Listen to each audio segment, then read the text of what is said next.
श्लोक 17।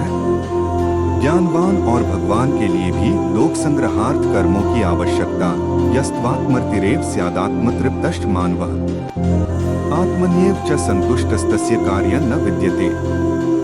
अर्थ, परंतु जो मनुष्य आत्मा में ही रमण करने वाला और आत्मा में ही तृप्त तथा आत्मा में ही संतुष्ट हो, उसके लिए कोई कर्तव्य नहीं है। व्याख्या। आत्मर्ति स्वयं आनंद, जो व्यक्ति अपने आप में पूर्णता और आनंद अनुभव करता है, जिसे बाहरी वस्तुओं और परिस्थितियों की अपेक्षा नहीं होती, वह आत्मर्ति में रहता है। ऐसे व्यक्ति को बाहरी सुख की खोज की आवश्यकता नहीं होती, क्योंकि वह अपने भीतर ही संतोष और आनंद पाता है। आत्मतृप्ति स्वयं संतोष। आत्मतृप्ति का मतलब है कि व्यक्ति अपने भीतर पूर्ण संतोष और सुख अनुभव करता है। वह बाहरी दुनिया से प्रभावित नहीं होता और उसकी खुशी का स्रोत उसके अपने भीतर होता है। कार्य की आवश्यकता नहीं। ऐसे व्यक्ति जो आत्मर्ति और आत्मतृप्ति में स्थित होता है, उसे किसी भी बाहरी कार्य या कर्म की आवश्यकता नहीं होती। उसका जीवन स्वतः ही पूर्ण और संतुष्ट होता है, इसलिए वह कोई विशेष कार्य करने के लिए बाध्य नहीं होता। सारांश। इस श्लोक का संदेश यह है कि जब कोई व्यक्ति आत्मज्ञान और आत्मानंद में स्थित होता है, तो उसे किसी बाहरी क्रिया की आवश्यकता नहीं होती। उसके लिए कार्य केवल आत्मसंतोष और आत्मपूर्णता का साधन बन जाता है। श्लोक 18। संजय उवाच नैव तस्य कृतेनार्थो न कृतेने कश्चन न चास्य सर्वभूतेषु कश्चिदर्थव्यपाश्रयः। अर्थ, उस महापुरुष का इस विश्व में न तो कर्म करने से कोई प्रयोजन रहता है और न कर्मों के न करने से ही कोई प्रयोजन रहता है, तथा संपूर्ण प्राणियों में भी इसका किंचन मात्र भी स्वार्थ का संबंध नहीं रहता। व्याख्या। इस श्लोक में भगवान श्री कृष्ण कर्मयोग के माध्यम से कर्म और उसकी निष्कामता की व्याख्या कर रहे हैं। श्लोक के अनुसार नैव तस्य कृतेनार्थो, किसी भी व्यक्ति के लिए जो कर्म करता है, उस कर्म का उसके स्वयं के लिए कोई विशिष्ट उद्देश्य या लाभ नहीं होता है। इसका मतलब है कि कर्म का फल उसकी खुद की प्राप्ति या लाभ के लिए नहीं होता है। नाकृतेने कश्चन, इसी तरह कर्म न करने से भी कोई विशेष लाभ या हानि नहीं होती। कर्म और न कर्म दोनों ही स्थिति में कोई फर्क नहीं पड़ता है। न चास्य सर्वभूतेषु कश्चिदर्थव्यपाश्रयः, सभी प्राणियों में कोई भी व्यक्ति किसी प्रकार के कर्म के माध्यम से या कर्म न करके किसी भी प्रकार का विशेष लाभ या अर्थ प्राप्त नहीं कर सकता है।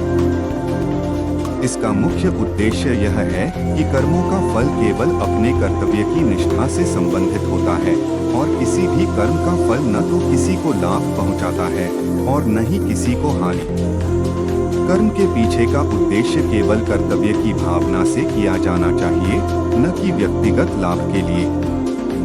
यह श्लोक कर्म की निष्कामता और अनासक्ति का महत्व दर्शाता है, जहाँ कर्म अपने कर्तव्य के प्रति समर्पण और ईश्वर की इच्छा के अनुसार किया जाता है, न कि व्यक्तिगत लाभ की आशा में। श्लोक 19। तस्मात् सक्तः सक्तं कार्यं कर्म समाचर रसक्तो ह्याचरन् कर्म परमाप्नोति पुरुषः। अर्थ, इसलिए तू निरंतर आसक्ति से रहित होकर सदा कर्तव्य कर्म को भली भांति करता रहे, क्योंकि आसक्ति से रहित होकर कर्म करता हुआ मनुष्य परमात्मा को प्राप्त हो जाता है।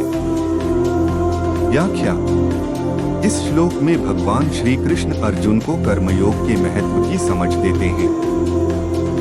यहाँ पर निम्नलिखित बिंदुओं को स्पष्ट किया गया है। असक्तः सक्तं कार्यं, असक्तः का अर्थ है निर्लेप या निःस्वार्थ और सक्तं कार्यं का अर्थ है सदैव अपने कार्य में लगे रहना। इस प्रकार यह भाग यह बताता है कि व्यक्ति को अपने कार्यों में पूर्ण समर्पण और निष्कलंकता के साथ लगे रहना चाहिए। यहाँ पर असक्तः का मतलब है कि व्यक्ति को अपने कर्मों के फल की आशा या परिणाम की चिंता नहीं करनी चाहिए। कर्म समाचार का मतलब है कर्म करने के नियम। यहाँ पर यह संकेत किया जा रहा है कि व्यक्ति को कर्म करने का तरीका और उसके नियमों को समझना चाहिए। यह भी दर्शाता है कि कर्मयोग का पालन करने के लिए कर्मों की विधि और पद्धति को समझना आवश्यक है। असक्तो याचन कर्म असक्तो ही का अर्थ है असक्त व्यक्ति और आचरण कर्म का मतलब है कर्मों को करते हुए। इसका तात्पर्य यह है कि एक व्यक्ति जो कर्म करते हुए किसी भी प्रकार की आसक्ति या लगाव को नहीं करता, वह उच्च स्थिति को प्राप्त करता है। परमाप्नोति पुरुषः परम का मतलब है उच्चतम या अधिकतम और अपनोति का अर्थ है प्राप्त करता है तथा पुरुषः का मतलब है व्यक्ति। इस भाग का अर्थ है कि एक ऐसा व्यक्ति जो अपने कर्मों में असक्त रहता है, वह परम स्थिति या आत्मा की पूर्णता को प्राप्त करता है। सार। इस श्लोक का सार यह है कि कर्मयोग के सिद्धांत के अनुसार व्यक्ति को अपने कर्मों को निष्कलंकता और निःस्वार्थता के साथ करना चाहिए। फल की चिंता किए बिना केवल कर्म पर ध्यान केंद्रित करना चाहिए। ऐसा करने से व्यक्ति उच्चतम आध्यात्मिक स्थिति को प्राप्त कर सकता है। श्लोक 20। कर्मणः भी संसिद्धिमा स्थिता जनकादयः लोक संग्रह में वापी संपश्यन कर तुमर्हसि। अर्थ, जनकादि ज्ञानी जन भी आसक्ति रहित कर्म द्वारा ही परम सिद्धि को प्राप्त हुए थे, इसलिए तथा लोक संग्रह को देखते हुए भी तू कर्म करने के ही योग्य है, अर्थात तुझे कर्म करना ही उचित है। व्याख्या। इस श्लोक में भगवान श्री कृष्ण अर्जुन को यह सिखा रहे हैं कि पूर्वजों जैसे जनक आदि ने केवल कर्म के माध्यम से ही सिद्धि प्राप्त की है। यहाँ सिद्धि से तात्पर्य है उच्चतम सफलता और फल की प्राप्ति। भगवान यह भी बताते हैं कि इन पूर्वजों ने लोक संग्रह के लिए यानी समाज के भले के लिए अपने कर्मों का पालन किया, इसलिए अर्जुन को भी यही करना चाहिए। कर्म करने का उद्देश्य केवल व्यक्तिगत लाभ की प्राप्ति नहीं है, बल्कि समाज के हित और समग्र विकास के लिए होना चाहिए। अगर अर्जुन केवल अपने व्यक्तिगत लाभ पर ध्यान केंद्रित करेंगे तो यह समाज के लिए सही नहीं होगा। सारांश में इस श्लोक के माध्यम से भगवान श्री कृष्ण अर्जुन को कर्मयोग के महत्व को समझा रहे हैं और यह बताने का प्रयास कर रहे हैं कि एक सच्चा कर्मयोगी वही है जो न केवल व्यक्तिगत लाभ बल्कि समाज की भलाई के लिए कर्म करता है। श्लोक 21। यद्यदाचरति श्रेष्ठस्तत्तदेवेत्रो जनः स यत् प्रमाणं कुरुते लोकस्तदनुवर्तते।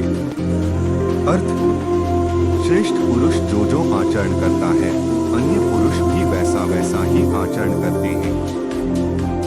वह जो कुछ प्रमाण कर देता है, समस्त मनुष्य समुदाय उसी के अनुसार बरतने लग जाता है। यहाँ क्रिया में एक वचन है, परंतु लोक शब्द समुदायवाचक होने से भाषा में बहुवचन की क्रिया लिखी गई है। व्याख्या। भगवान श्री कृष्ण इस श्लोक में कर्मयोग के सिद्धांत को स्पष्ट करते हैं। वे कहते हैं कि समाज में श्रेष्ठ व्यक्ति का आचरण और व्यवहार सामान्य जनों के लिए एक आदर्श होता है।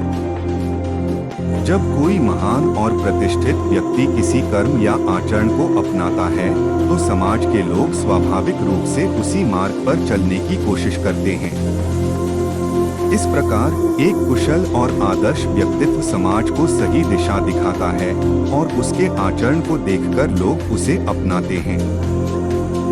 इस श्लोक से यह भी सीखने को मिलता है कि हमें अपने आचरण और कर्मों के प्रति सजग रहना चाहिए, क्योंकि हमारे कार्य समाज पर प्रभाव डालते हैं। यदि हम ईमानदारी, धैर्य और समर्पण के साथ कर्म करें तो समाज में सकारात्मक परिवर्तन आ सकता है।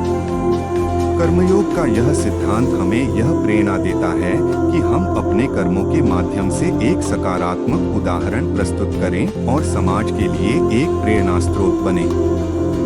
श्लोक 22। न मे पार्थास्ति कर्तव्यं त्रिषु लोकेषु किंचन नान्वाप्तं वाप्तव्यं वर्त एव च कर्मणि।